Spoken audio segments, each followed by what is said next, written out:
बचपन में दादा दादी नाना नानी से कहानी सुनने का मजा ही कुछ और है। फिर वो पंचतंत्र से सीख लेने वाली कहानियां हो या फिर भूत प्रेत या देवी देवताओं की पौराणिक कथाएं। वैसे मुमकिन है कि खास करके अगर आप भारत में पले बड़े हैं तो आपने नरसिंह की कहानी सुनी होगी। मनुष्य के शरीर और सिंह के सर वाले देवता।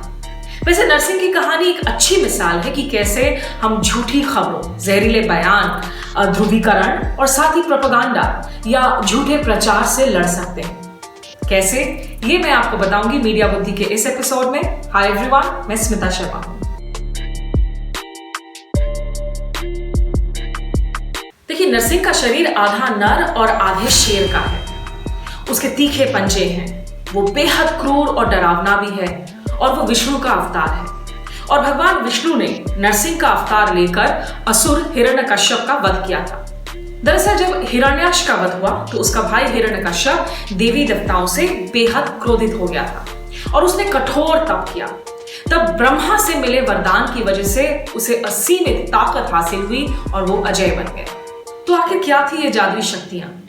देखिए, जो कठोर तप किया हिरण्यकश्यप ने, उससे उसे वरदान मिला कि उसे ना कोई मनुष्य, ना पशु पक्षी या यूं कहें कि कोई भी जीवित या फिर निर्जीव प्राणी उसे नहीं मार सकता। उसे ना घर के अंदर मारा जा सकता था, ना घर के बाहर, ना दिन में, ना रात में, ना जमीन पर, ना आसमान में। और इस कहानी में एक ट्विस्ट भी है कि हिरण्यकश्यप अपने ही बेटे प्रहलाद को, जो कि भगवान विष्णु का भक्त था, उसे मारना चाहता था। तो अब आप सोच रहे होंगे कि हिरण्यकश्यप की ये कहानी आखिरकार फेक न्यूज से लड़ने के खिलाफ जो ये जंग जारी है उसके लिए कैसे एक कारगर मिसाल है। देखिए, हिरण्यकश्यप को आप किसी भी साधारण तरीके से नहीं मार सकते थे। ठीक वैसे ही फेक न्यूज या झूठी खबरों की जड़ों को आप आसानी से नहीं काट सकते हैं। वैसे अगर एक तरीके से देखें तो शायद ये फेक न्यूज शब्दावली अपने आप में दिक्कत वाली है, क्योंकि इस समस्या को परिभाषित सही तरीके से नहीं करती। न्यूज का मतलब वो जिसमें हम आपको सटीक जानकारी दे, आपको तथ्यों से हम अवगत करवाएं। और अगर वो फेक है तो आखिर न्यूज कैसे? फेक न्यूज में वो खबरें भी शामिल हैं जिनमें ज्यादातर झूठी जानकारियां और शायद नाम वास्ते ही कुछ सच्चाई हो। काफी बार तो इनका खबरों से भी कुछ लेना देना होता ही नहीं है, बल्कि हो सकता है सोशल मीडिया या फिर व्हाट्सएप यूनिवर्सिटी के जरिए सियासतदान या फिर राजनीतिक दल की तरफ से किया जा रहा कोई झूठा प्रचार हो। इसके जरिए एक दुश्मन का निर्माण किया जाता है। कहते हैं ना, the idea of the other, यानी वो हम में से एक नहीं है, ये कहकर नफरत फैलाना। झूठी खबरों का जाल बुनकर खास करके महिलाओं को या फिर पुरुषों को इंटरनेट पर ट्रोल करके तंग किया जाता है। दरअसल फेक न्यूज आज एक ऐसा पिशाच बन चुका है जो हम सबका खून पीकर हमारे सामाजिक ताने बाने और रिश्तों को छिन्न भिन्न कर रहा है। हम परिभाषाओं में उलझ कर रह सकते हैं, लेकिन फेक न्यूज की समस्या दरअसल उतनी ही जटिल है जितना कि देवताओं के लिए हिरण्यकश्यप को मारने की चुनौती थी। और इसीलिए भगवान विष्णु अपने अवतार नरसिंह के रूप में अचानक से एक खंबे के अंदर से प्रकट हुए गोधूली बेला में, यानी ना दिन ना रात, और उन्होंने हिरण्यकश्यप को अपनी जांघों पर लेकर, यानी ना धरती ना आसमान पर, अपने नाखूनों से उसके सीने को फाड़ दिया और इस तरीके से अपने भक्त प्रहलाद की रक्षा भी की। तो नरसिंह एक तरीके से रूपक है इंफॉर्मेशन पोल्यूशन के समाधान के लिए। उसके पास तीखे पंजे हैं, नाखून है, और चूंकि वो हिंदू देवता है तो इसलिए उनके पास कई भुजाएं भी हैं। किसी तस्वीर में नरसिंह 4 हाथों वाले देवता दिखते हैं, किसी में 8, तो इस तस्वीर में उनके पास 16 हाथ नजर आएंगे।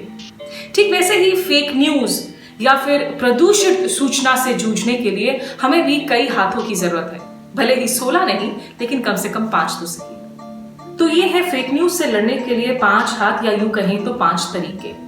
पहला, मीडिया यानी पत्रकारिता, फैक्ट चेकिंग, झूठे खबरों की जांच, मीडिया शिक्षा और जिम्मेदार विज्ञापन इसमें शामिल है। दूसरा, तकनीक, Facebook, Google, Instagram, Twitter, YouTube, TikTok जो कि भारत में बैन है, या फिर शेयर चैट और टकाटक जैसे दर्जनों इंटरनेट प्लेटफॉर्म्स जिनकी एक बहुत बड़ी जिम्मेदारी है फेक न्यूज से लड़ने के लिए, खास करके क्योंकि ये वो प्लेटफॉर्म्स हैं जो आज कटघरे में खड़े हैं खुद फेक न्यूज के प्रचार के लिए। तीसरा तरीका यानी कि रिसर्च या फिर शोध। बहुत सारी ऐसी यूनिवर्सिटीज हैं, छोटी बड़ी, आज दुनिया भर में, जो इस समस्या का समाधान ढूंढने में आज जुटी हुई हैं। कुछ तकनीक के जरिए तो कुछ इंसानी प्रवृत्ति और मानसिकता को समझते हुए। चौथा तरीका है नीतियां, निजी हो या फिर सरकारी। सभी सरकारों के लिए, भले ही वो राज्यों में हो या फिर केंद्र में, ये जरूरी है कि वो फेक न्यूज से लड़ने के लिए ठोस रणनीति का निर्माण करें। ये और बात है कि बहुत से ऐसे राजनीतिक दल आज खुद कटघरे में खड़े हैं क्योंकि उन पर भी अपने आधिकारिक सोशल मीडिया हैंडल्स के जरिए फेक न्यूज प्रचार का आरोप है। और पांचवा तरीका यानी कि चिंतित नागरिक और जिम्मेदार समाज। जब तक हम और आप एक साथ आकर सतर्क नहीं होते, जिम्मेदार नहीं होते, तब तक हम फेक न्यूज के इस दैत्य का वध नहीं कर सकते हैं। इसीलिए इस खास समस्या के रामबाण इलाज के लिए जरूरी है समाज के अलग अलग अंगों का साथ होना और साझेदारी, ठीक जैसे नर्सिंग की अलग अलग शक्तियां और भुजाओं का साथ होना। तो मीडिया बुद्धि का ये एपिसोड आपको कैसा लगा, इस पर हमें फीडबैक जरूर दें। आज के लिए इतना ही। गुड बाय, नमस्कार।